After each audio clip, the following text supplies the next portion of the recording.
आपको पता है सिर्फ 1 चम्मच फ्लेक्स सीड्स औरतों को ब्रेस्ट कैंसर से और मर्दों को प्रोस्टेट कैंसर से बचाती है, क्योंकि इसके अंदर लिग्नेंस और ओमेगा 3 बहुत ज़्यादा मकदार में पाए जाते हैं। इसकी वजह से ये औरतों और मर्दों के लिए दोनों के लिए फ़ायदेमंद है। और जिनको कोलेस्ट्रॉल का ज़्यादा कोलेस्ट्रॉल होता है वो कम करता है, और इसके अलावा ब्लड प्रेशर कंट्रोल में रहता है। इस वजह से हमारी जो दिल की बीमारियां होती है उससे हमें बचाता है ये। इसके अलावा हाजमे के लिए, कॉन्स्टिपेशन के लिए, वज़न कम करने के लिए बहुत बेहतरीन चीज़ है, क्योंकि इसमें बहुत ज़्यादा फाइबर होता है और ये आराम से आपको दुकान से, हर शॉप से मिल जाएंगे।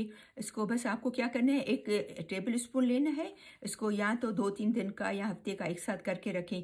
तवे पे हल्का सा इसको सेकें, बहुत ज़्यादा जलाएं नहीं, जलाएंगे तो बेनिफिट्स ख़त्म हो जाएंगे। हल्का सा सेकें ताकि वो थोड़ा सा क्रंची हो जाए, फिर उसको पीस के फिर इस्तेमाल करें, क्योंकि साबुत से इतना फ़ायदा नहीं होगा, पिसे हुए से आपको फ़ायदा होगा। आप दही में डाल के खा सकते हैं, स्मूथी में डाल के खा सकते हैं, सैलेड में डाल के खा सकते हैं। बहुत सारे तरीके हैं इसको इस्तेमाल करने। और इसके अलावा हमारी औरतों को जो घुटनों के और हड्डियों के, बोन्स के जो प्रॉब्लम होता है, बोन्स जो कमज़ोर हो जाते हैं, उसके लिए भी बहुत बेहतरीन है। सस्ता मिलने वाला, सिर्फ 1 चम्मच रोज़ाना।